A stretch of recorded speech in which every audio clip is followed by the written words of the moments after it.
So you may be concerned that you're having signs of menopause, and you may be wondering what effect this has on your fertility and if there's anything you can do to postpone menopause, if you're still able to get pregnant having signs of menopause, and so on and so forth. So in the US, the average age of menopause is 51 years old. And early menopause would be considered any time in your 30s, between 40. Early, like premature menopause. Early menopause would be in your early to mid 40s, and then average menopause should be around 50, or 51 would be the average age. So if you're having signs of menopause, like maybe you're having an irregular cycle, maybe you're skipping cycles, maybe one cycle is only 23 days, next cycle is 40 days, maybe you're having hot flashes, night sweats, vaginal dryness, mood swings, and so on and so forth. Well, and the tricky part is that you can have these signs. You can have hormonal irregularities, you can have hormonal changes, you can have cycle irregularities, you can have high FSH, low AMH. You can have any of these signs of menopause that from other causes as well. So if you are in your late 30s or early 40s, it can be a bit tricky because it may seem like it's signs of menopause or perimenopausal. And obviously that can be a bit alarming. But what I like to teach women is that, it's not so much about whether you're in menopause or not. I mean, menopause is when your period has stopped for at least a year completely.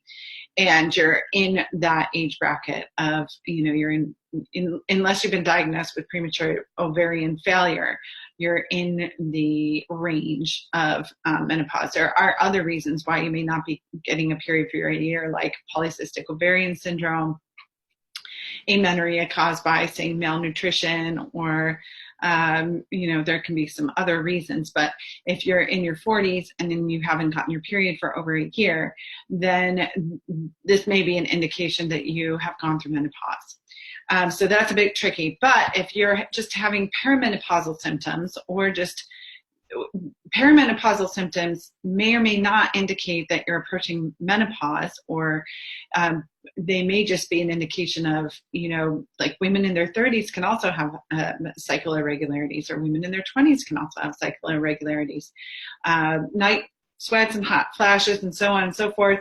If you're having these early signs of menopause, but you're still wanting to get pregnant, then it's really important that you give your body what it needs. Because if you're going into menopause at an earlier age, then that's because your body doesn't have the support it needs. Your reproductive organs and your hormones do not have what they need to continue to maintain a healthy, fertile cycle.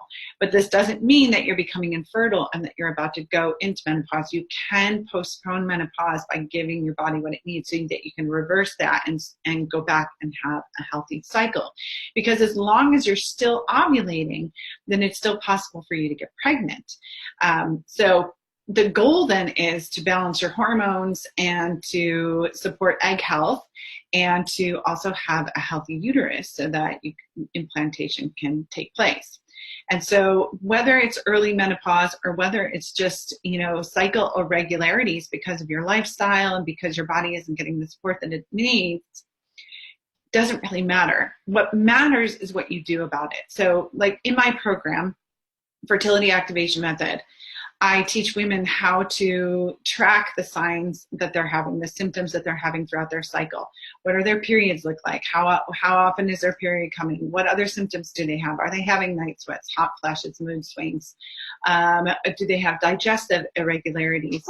I teach women how to track their health, essentially, so that they know how to support their health. They know that the areas of, in their health and where they're lacking, where their body is not getting the support that it needs to maintain healthy hormones and maintain healthy egg health so that they're fertile.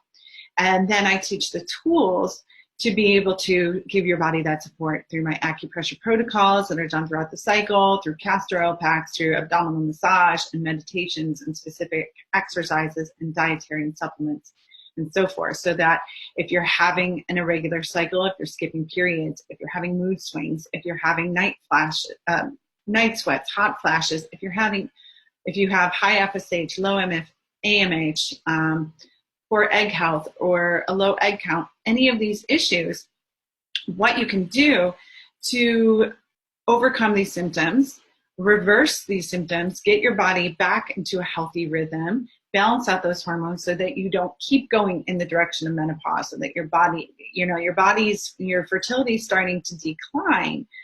But when you give your body what it needs, it can come back up so that it's not declining and going into menopause. Instead, it's sustaining its fertility and pushing off menopause until you're closer to 50 or in your 50s rather than your 40s. So it's not quite as important to say, is this perimenopause or not?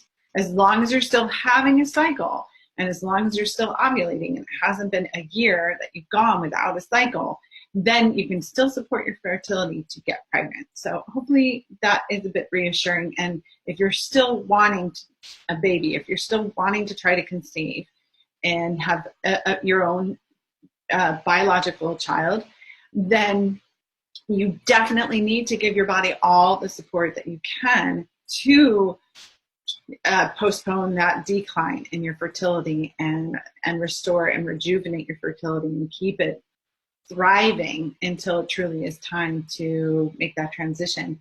And the beauty of the method that I teach is that it will also prepare you to have a healthier, easier menopause down the line, because the more now that your body's actually stressed out hormonally, and just also the health of your eggs, your uterus, your ovaries, your reproductive organs, like a lack of circulation, just suck blood and energy there, the more difficult of a menopause you're most likely going to have, because when your body is deficient in what it needs and it's not operating as smoothly as it could be, then that's going to make menopause more difficult.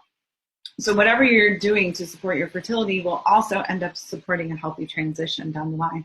It will be supporting your hormonal health for life. So I would really encourage you to do everything you can to give your body the support it needs so that it still is possible for you to get pregnant, or even if you just want to have healthy hormones throughout this time of your life, through the perimenopausal stage and up through menopause. So you really can't go wrong by supporting your hormonal health and your reproductive health, which is what my program teaches to do.